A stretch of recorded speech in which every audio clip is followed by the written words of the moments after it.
Mahigit sa 1,000 residente ang nawala ng tirahan sa naganap na sunog sa Navotas kaninang madaling araw. May report si Maki Libradilla.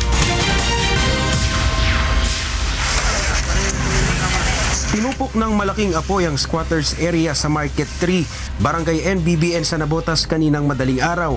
Ayon sa Bureau of Fire Protection, gawa sa light materials ang mga bahay kaya mabilis kumalat ang apoy. Kinailangan pang butasin ng mga bumbero ang pader upang makapasok sa nasusunog na mga bahay. Nagkaroon kami ng mga problema sa fire operations kasi nga walang access talaga yung area, tapos light materials. Sa lakas ng apoy ay iniakyat ng BFP sa Task Force Charlie ang sunog. Bagamat makapalang usok sa lugar, agad na binalikan ng ilang residente ang kanilang mga bahay upang isalba ang mga gamit na pwede pang pakinabangan. Umapela din ang mga residente ng tulong. Sana lahat ng tao dito na gaya nito, gaya sa amin, wala ho kami mga bisyo. Tulungan po naman sana nila kami na makahon ulit kami sa kahirapan. Sa dinanas namin na kahit na 1 piraso po, wala po kami nailigtas lahat.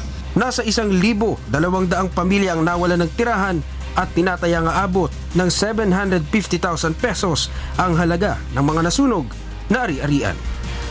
Maki Libradilla, UNTV News and Rescue, Navotas.